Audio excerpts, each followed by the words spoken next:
Fire doesn't whisper. It roars. But that night, before the flames climbed high, I heard something worse than fire. Laughter. My own grandkids, standing in the dark, laughing while pouring gasoline across the boards of the barn I built with my father 50 years ago. I froze on the porch, one hand on the railing, the other tight around the flashlight I hadn't dared to switch on. The smell hit me first, sharp, chemical, cutting through the cool country air. Then I saw Caleb's arm tilt the can, the liquid splashing across the old wood. Lacey stood behind him, striking matches, letting the sulfur flare and fizzle like it was a game.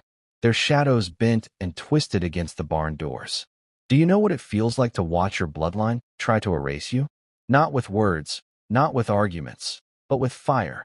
I gave those kids summers on this land, fishing at the creek, running through cornfields, sleeping in the hayloft. I fed them with these calloused hands, taught them how to mend a fence, how to drive the tractor. And there they were, grinning like wolves, ready to burn the last piece of me left standing. I should have stormed down, should have screamed their names till their ears bled. But I didn't. I stayed in the shadows, teeth grinding, heart cold. Anger is quick. Revenge is patient. And patience was all I had left. The day before, Caleb had leaned against my kitchen counter like he owned it, scrolling on his phone while I poured myself coffee. "Grandpa," he said without looking up, "what's the point of keeping this dump? Sell it while you still can. Or better, just sign it over. We'd take care of everything." I set the mug down hard. "Dump? This farm put food in your daddy's mouth when he was no bigger than you were at 10. This land raised you." He smirked. "Raised, sure. But now it's just wasted space. You're too old to handle it." Lacey chimed in, her tone like vinegar. "Yeah, Grandpa. Be realistic. You can barely climb the porch steps. Why hang on to a farm you can't even run?" I remember staring at them both, my jaw tight.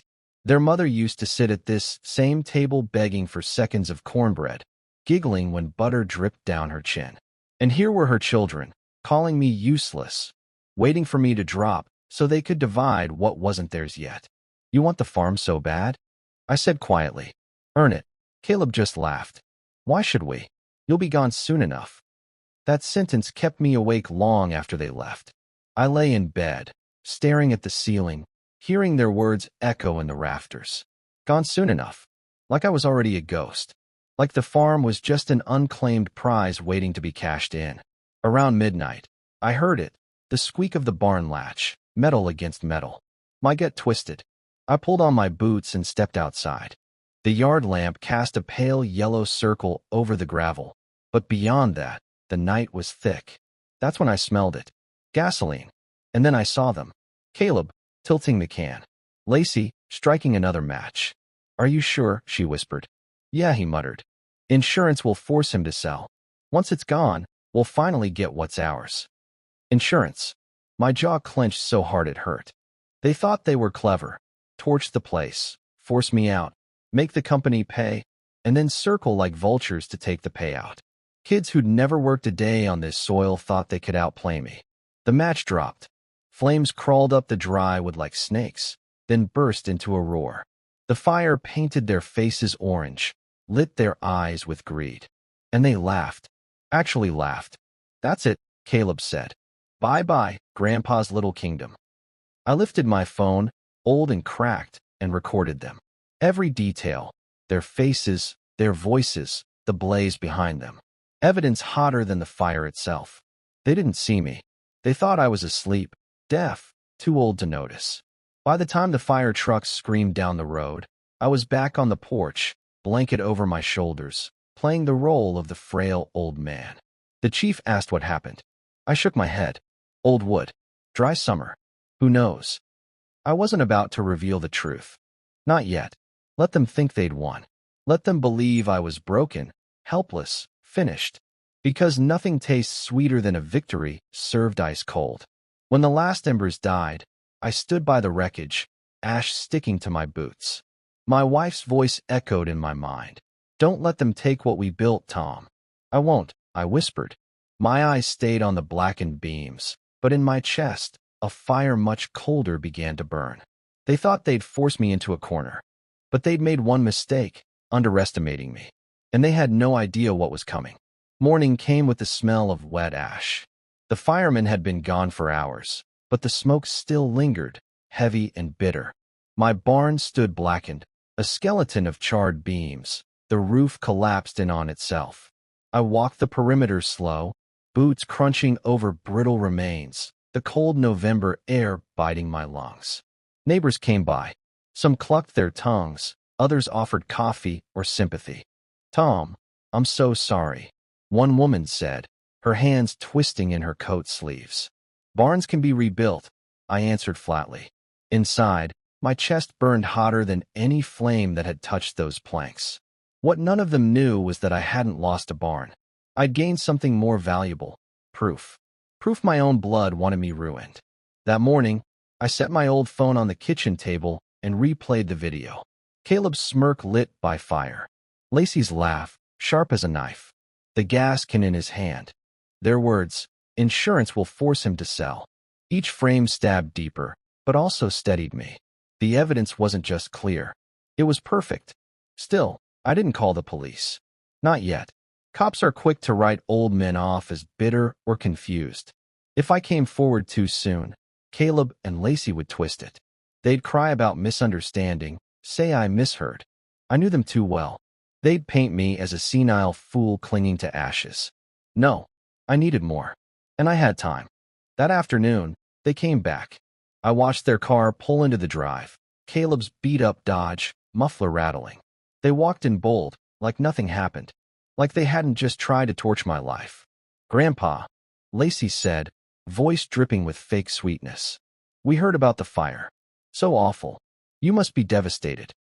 Her eyes scanned the ruin through the window, but I caught the glint, satisfaction hidden under her sympathy. Caleb shoved his hands in his pockets. "Tough break, old man. Barn's gone, huh? Guess it's time to think about moving somewhere easier." My jaw clenched, but I forced my face blank. "Maybe you're right," I muttered, playing the broken part. Caleb smirked. "We could help. Handle the insurance. Deal with the paperwork. You don't need the stress." I looked him square in the eye, my voice gravel low. "No need. I already called them." That wiped the grin off his face. Just for a second, I did call the insurance company. Not because I trusted them, but because I wanted my claim on record before my grandkids tried anything. The adjuster, a stiff-voiced man named Perkins, said he'd be out to inspect in 2 days. 2 days. That gave me time. That night, I rummaged through my desk drawer until I found what I was looking for: a small, black voice recorder. Old thing, scratched on the side. I tested it. Red light blinked. The mic clicked. Still worked. I slipped it into my jacket pocket, right next to the phone with their video. Tools of war. Not rifles, not shotguns. Evidence. Because this wasn't going to be a fight of fists. It was going to be about truth. Cold, sharp, undeniable truth. The next day, I paid a visit to someone who owed me. Gary worked at the feed store downtown. Younger than me by 20 years, but smart, the kind who notices everything.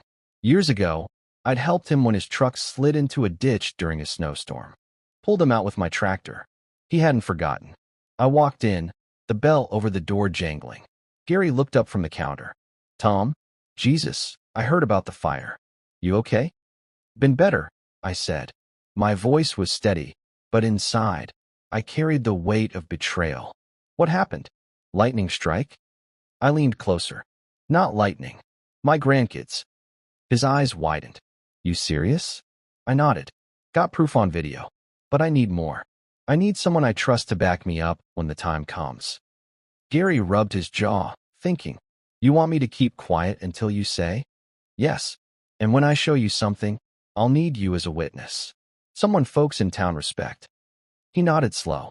"You got it, Tom. After what you've done for me, I won't forget." That night, I sat on the porch with a blanket, staring at the ashes of the barn. The cold bit through my bones, but my mind stayed sharp. Every sound of the wind felt like a whisper from my wife. "Don't let them take what we built." I whispered back, "I won't." Then I saw headlights. Caleb's truck again, pulling into the drive. He got out alone this time, his shoulders squared, his steps quick. He came up the porch, no smile this time, just urgency. "Grandpa," he said, voice low. Listen, about the fire, accidents happen. Nobody needs to know more than that. I tilted my head. Is that right? He glanced over his shoulder, then back at me. Look, you're old. The insurance money, you don't even need it. Let me handle it. We can work something out. I clicked the recorder in my pocket, the red light hidden under my coat. My voice stayed calm. What are you saying, Caleb? I'm saying, he stopped himself, ran a hand through his hair. I'm saying you don't have to do this the hard way. Just don't mention us. It'll be better for everyone. I leaned back, studying him. His eyes darted like a trapped animal, fear already chewing at him. Don't worry, I said softly. I won't say a word. Not yet. His brows knitted. Not yet? What does that mean? I didn't answer. I just rocked once in the chair, letting the silence stretch. He shifted, muttered a curse, and stormed off the porch. His truck roared to life, gravel spitting under the tires as he tore down the road. I pulled the recorder out, thumbed the stop button, and stared at it.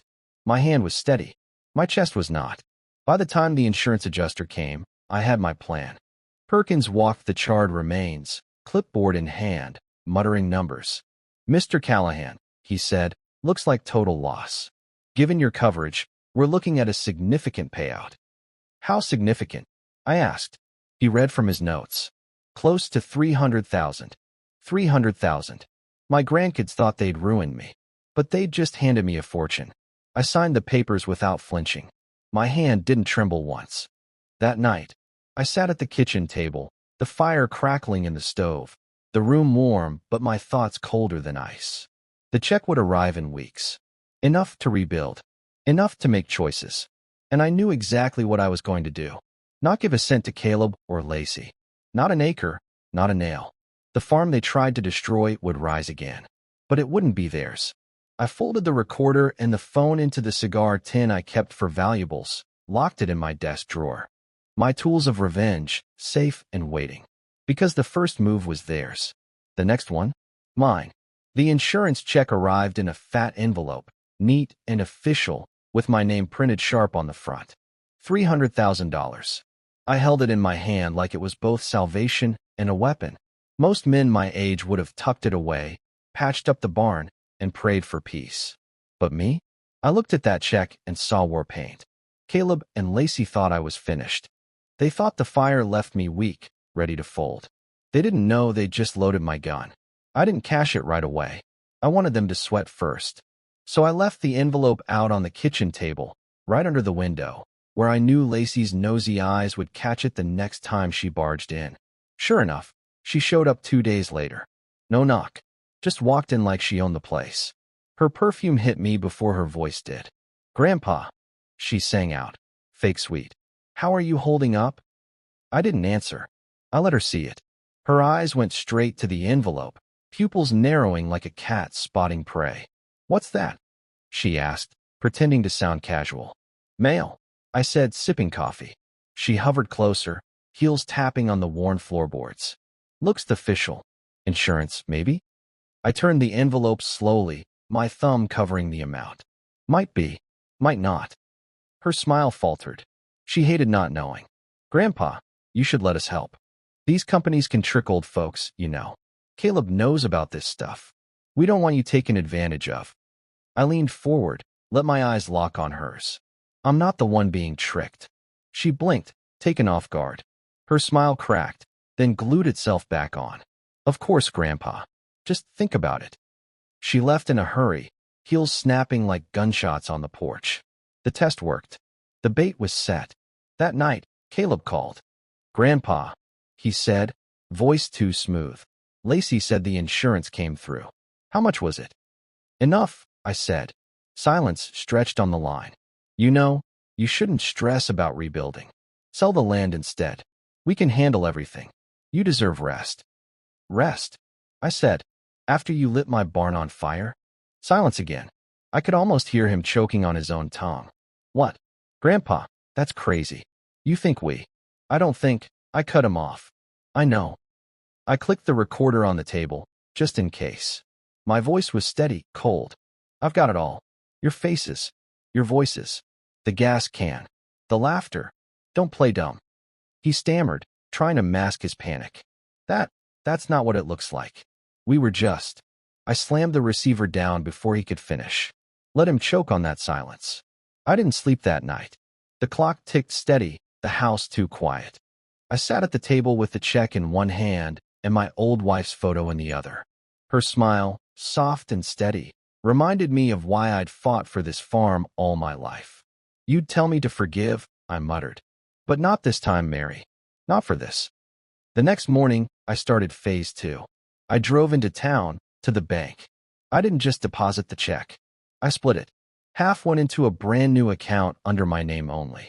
The other half into a trust with very specific instructions. My lawyer, Mr. Daniels, raised his eyebrows when I told him, "You're sure about this, Tom?" "Dead sure." "Not your children? Not your grandchildren?" I shook my head. They had their chance. This goes to the Jenkins family. They're the ones who called the fire department. They're the ones who brought me food when the barn was still smoking. They treated me like a human being. My blood didn't. Daniels nodded slow. Cold move, but righteous. That was the first real strike. I hadn't told Caleb or Lacey yet, but when the time came, they'd find out the farm they tried to destroy was never theirs to claim. 2 nights later, Caleb showed up, drunk. His truck headlights swept across the porch like searchlights before he stumbled up the steps. He pounded on the door until I opened it. "You think you're clever, old man?" he slurred. "Playing games with us? You think you can just cut us out?" I stared him down, calm as stone. "You did that yourselves?" His face twisted, red with drink and rage. "You wouldn't even have insurance if it wasn't for us." There it was. The confession, raw and ugly, spilling out of his own mouth. I let the recorder in my pocket do its job. "You'll regret this," he spat, before staggering back to his truck. Gravel spat under his tires as he tore down the road. The next morning, I played the recording back. His voice, bitter and broken, admitting everything. I leaned back in my chair, a slow smile tugging at my lips. Piece by piece, I was building the case. Not just for the law, for something bigger. For humiliation. For collapse. For a reckoning they wouldn't crawl back from. Because this wasn't just about money anymore. It was about pride. About respect. About making them understand that the man they mocked, the man they tried to burn out, wasn't done yet. I stepped out onto the porch, the morning sun bleeding over the fields. Ash still clung to the edges of the barn ruins, but the light made them glow gold. Like a warning. Like a promise. My grandkids thought they'd taken everything from me. They hadn't seen anything yet. They say people show their true faces when they're cornered. Caleb and Lacey were no different. By the end of that week, I could feel the shift, less fake politeness, more open threats. It started with phone calls. First one a day, then 3, then 5. "Grandpa, you can't just do this to family. You're confused. We were only trying to help. If you don't put us on that insurance, you'll regret it." I let the phone ring until the answering machine picked up, their voices piling on the tape like a nest of snakes. Sometimes I played them back late at night, the red light blinking in the dark kitchen, just to remind myself who I was dealing with. A few mornings later, I stepped outside and froze. Someone had slashed my truck tires. Clean cuts, all 4. The air smelled of rubber and gasoline. Gravel showed fresh footprints leading away. I stood there, coffee steaming in my hand, and felt a strange calm. I didn't shout, didn't curse.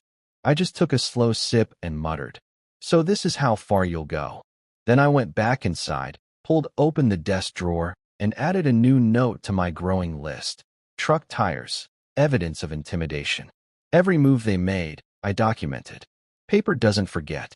By noon, Gary from the feed store showed up, saw the flat tires, and whistled low. "Looks like they're pushing harder." "Let them," I said. "The more they push, the more rope they hand me." "You gonna tell the sheriff?" "Not yet. I want them to feel safe before the ground drops." Gary studied me for a moment, then grinned. "Cold, Tom. Real cold." That evening, Lacey came in person. She didn't knock, none of them did anymore. She stormed right into my kitchen like she paid the bills. Her perfume mixed with the bitter stench of smoke still clinging to the walls from the fire. "You're destroying this family," she snapped. I leaned back in my chair. "Family," I echoed. "Family doesn't set fire to each other's barns. Her cheeks flushed. You don't have proof. I smiled, slow and sharp. Don't I? That landed. Her eyes flicked toward the drawer where I kept the recorder, like she could see through the wood. She swallowed hard, then tried to mask it with a smirk. Even if you did, nobody would believe you over us. I chuckled. Maybe, but I don't need belief. I need evidence. And I've got plenty. She slammed the door on her way out, but I saw the tremor in her hand. 2 nights later, I woke to a sound no farmer mistakes. Chickens in a frenzy. I grabbed the flashlight and stepped into the cold night. My boots crunched frost as I crossed the yard. The coop door had been ripped open, hinges twisted. Half the flock scattered across the field, feathers littering the dirt. And sprayed across the side of the coop in sloppy black paint were the words, "Old man, give up." The beam of my flashlight shook once, then steadied. My blood didn't boil. It froze. I stood there in the silence, listening to the distant sound of wings flapping into the dark. Then I turned off the light, walked back to the house, and sat at the table. On a yellow legal pad, I wrote, "Vandalism. Witnesses, chickens." And then below it, in darker ink, "Time for next step." The next day, I drove to town, not in my truck. Gary lent me his spare, but in my old Sunday clothes. Pressed shirt, jacket, clean hat. I walked straight into the lawyer's office, Daniels looking up from his desk with surprise. "You're back quick, Tom," he said. "Need to add something," I answered. "To the trust?" I nodded. "I want it written down clear. Caleb and Lacey receive nothing. Not a dime, not a nail. And I want their actions recorded as the reason. If this ever ends up in court, I want it on paper why." Daniels tapped his pen, then smiled. "That'll sting.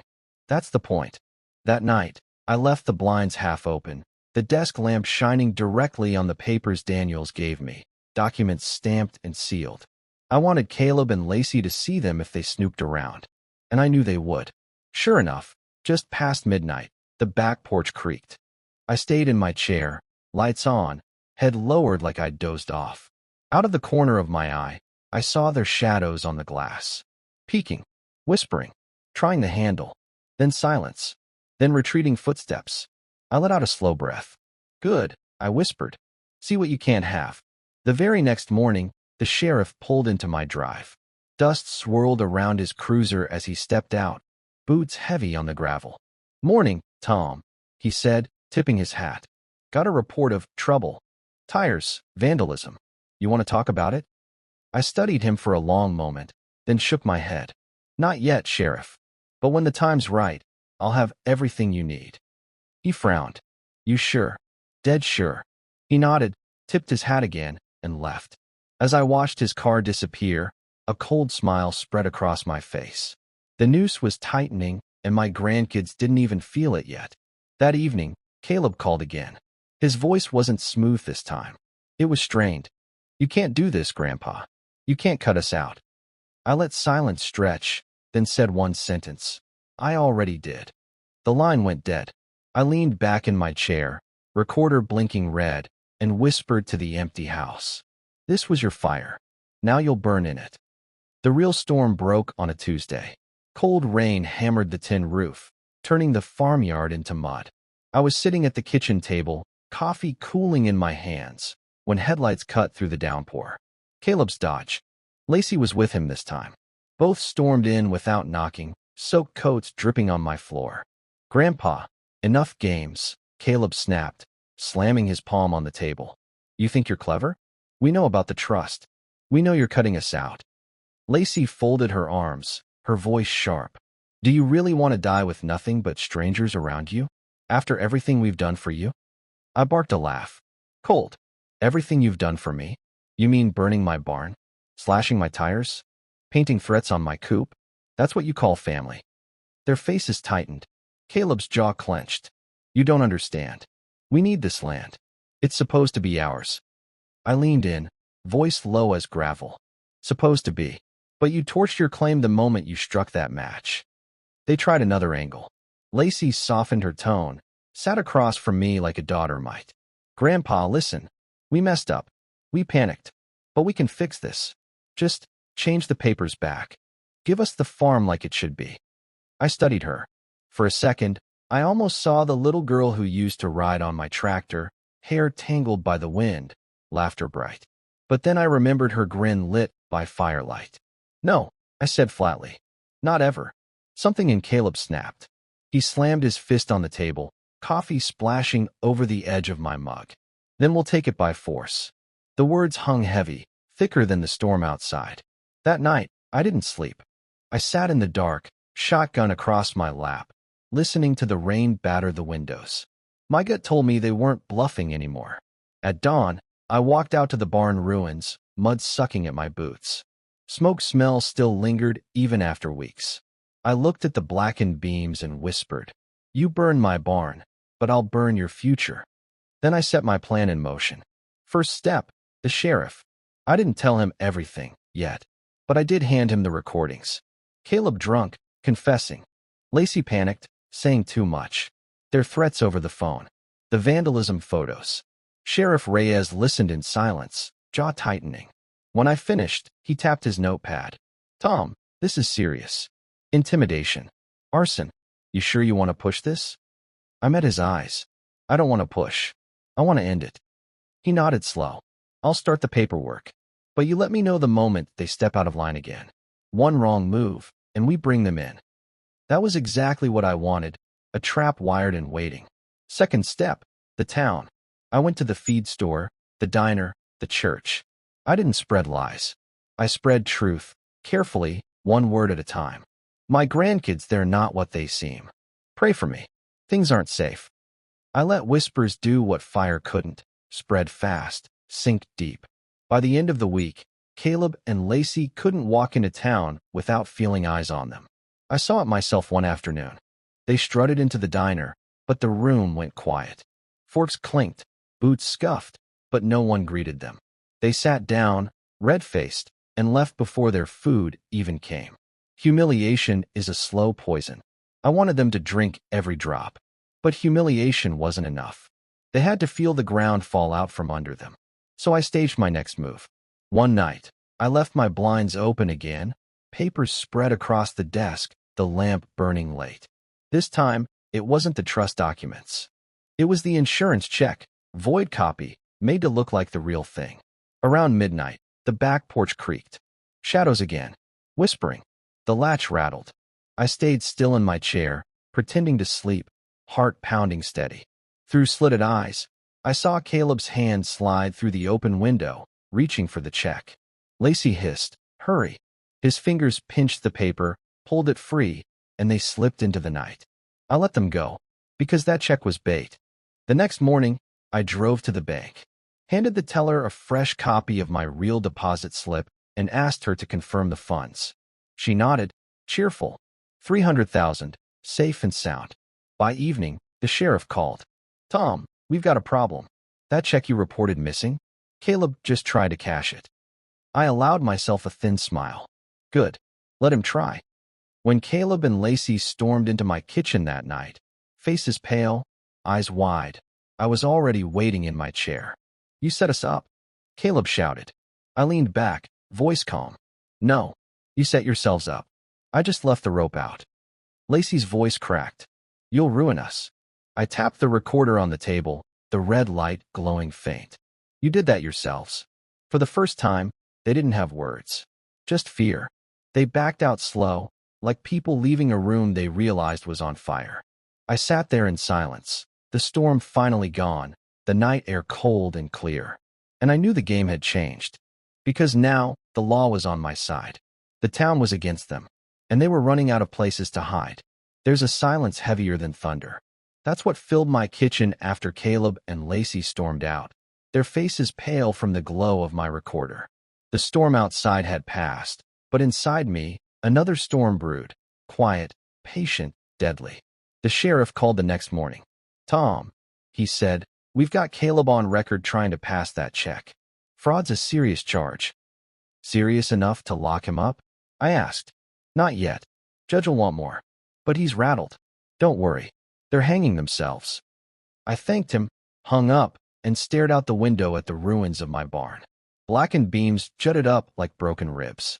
My land looked wounded. But me? I felt stronger than I had in years.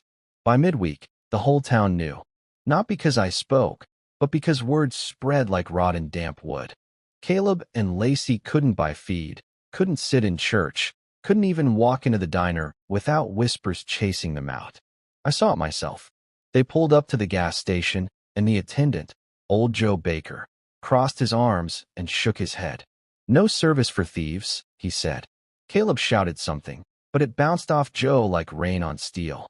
Lacey tugged him back into the truck, her cheeks burning. That was strike one, the town. Strike two came from the bank. I'd asked Daniels, my lawyer, to file paperwork making my trust public record. Just a small notice, but enough to get tongues wagging. When Caleb tried to open a loan against his future inheritance, the banker looked him dead in the eye and said, "Future, your name ain't anywhere on it." The banker told me later Caleb went red, then white, then stormed out without another word. The walls were closing in, and I hadn't even lifted a finger that week. But I wasn't done. Friday night, I invited the Jenkins family over, the same neighbors who had called the fire department the night of the blaze. They brought casseroles, cornbread, their two little ones running barefoot across my floor. For the first time since the fire, the house felt alive. At dinner, I slid an envelope across the table to Mr. Jenkins. "What's this?" he asked. "Paperwork," I said. "When I'm gone, this land goes to you. You and your kids. You earned it by saving my life, not burning it down." His wife gasped. Tears filled her eyes. "Tom, we can't." "You can't," I cut her off. "And you will. This farm deserves to stay with people who give a damn." The kids laughed, chasing each other around the table. Their joy filled the cracks my grandkids had carved. That was strike three, the will. Signed, sealed, witnessed. No turning back. Of course, Caleb and Lacey didn't take it quietly. 2 nights later, I woke to the sound of glass shattering. The kitchen window. I grabbed the shotgun, heart steady, feet silent on the floorboards. Voices hissed in the dark. "Find the papers. They've got to be here." I flicked the light on and leveled the barrel. "Looking for this?" I growled, tapping the desk drawer where the recorder blinked red. Their eyes went wide. Deer in headlights. For a moment, nobody breathed. Then Caleb hissed, "You wouldn't dare." I stepped closer, steel in my voice. "I already did. Sheriff's got the files. Lawyer's got the will. Whole town's got the story. You're finished." Lacey's lip trembled. Caleb dragged her toward the window, muttering curses, eyes darting like a trapped animal. They vanished into the night, leaving muddy prints across my floor. I didn't chase them. I didn't need to. The trap was already sprung. The next morning, I handed the sheriff my latest recording. Breaking and entering. Intent clear as daylight. He nodded grimly. "This is enough, Tom. We'll bring charges. Won't be long before the judge has them both in cuffs." I should have felt relief. Instead, I felt something colder. Finality. Like watching a tree you planted topple under its own rotten weight. I stepped outside, the sun rising over fields still scarred by fire. The air was sharp, the kind that clears your lungs and burns your throat at the same time. My blood turned to ash, I muttered. But this land, it'll bloom again. I watched the horizon, shotgun still warm in my hands, and thought of the last move. The strike that would bury them for good. Because charges and courtrooms weren't enough. Not for what they'd done. No, Caleb and Lacey needed to lose everything.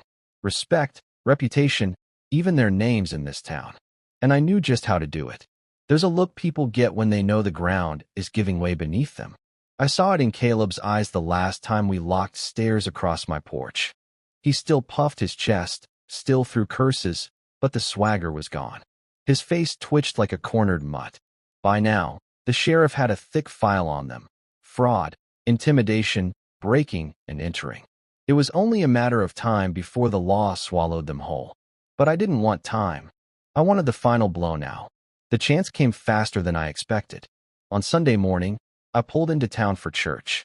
Folks lined the steps, shaking hands, the smell of coffee drifting from the fellowship hall. Conversations hushed when Caleb and Lacey arrived. They tried to act normal, smiling wide, but the crowd parted like water avoiding oil. I stood at the top of the steps, cane in one hand, papers in the other. They froze when they saw me. "Morning," I said, loud enough for everyone to hear. "I've got something to share." A ripple of whispers passed through the crowd. Pastor shifted nervously, but I didn't wait. I opened the folder, pulled out copies of the police report, and held them up. "These two," I said, pointing straight at Caleb and Lacey, "burned my barn, slashed my tires, vandalized my home, tried to steal from me, and from every one of you who's ever stood by me." Gasps rose. Heads turned. Caleb's face flushed crimson. "He's lying," he shouted. But I clicked the recorder in my pocket, the sheriff's copy already safe. Caleb's drunken voice filled the morning air. "You wouldn't even have insurance if it wasn't for us." The crowd went still. Then murmurs started, low and sharp, like knives being unsheathed. Lacey's mascara streaked as she tried to speak. "He twisted our words." But no one listened. People turned their backs. Some stepped away. Pastor himself shook his head, sorrow heavy in his eyes. That was the moment they stopped being family in this town. That was the moment they became pariahs. They didn't show their faces for 3 days. But on the 4th, just past midnight, they came back one last time. I heard the crunch of gravel before the knock. Loud, hard, angry. I opened the door, shotgun resting casual in my arm. Caleb's eyes burned. "You've ruined us. Do you understand? No bank, no job, no friends. You think you won? You just declared war." Lacey's voice was hoarse, shaking. "We should have finished you off with the barn." My hand tightened on the gun, but my voice stayed calm. "Funny thing," I said, "that barn cost me wood and nails. But it bought me truth. And the truth always costs more than liars can pay." Caleb stepped closer, teeth clenched. "We'll fight you till the end." I leaned in, my whisper colder than the steel in my hands. "Then the end's closer than you think." They glared a moment longer, then stormed off into the dark. Tires spit gravel as their truck vanished down the road. The sheriff stopped by the next morning, hat low, voice steady. "Tom, we've got the arrest warrants." Judge signed off. "It's just a matter of picking them up." "Good," I said. But inside, it wasn't enough. Jill would punish them, sure. But I wanted more. I wanted them broken in spirit, not just behind bars. So I told the sheriff something I hadn't told anyone else. Let them think they still have one last chance. I'll draw them in. You be ready. He studied me, then nodded. "Careful, Tom." Careful. That word didn't mean much to me anymore. Not after fire and betrayal. That evening, I made my final bait. I left a single light burning in the study. On the desk, plain as day, I laid out what looked like fresh land transfer papers. A fake deed, drafted by Daniels just for this trap.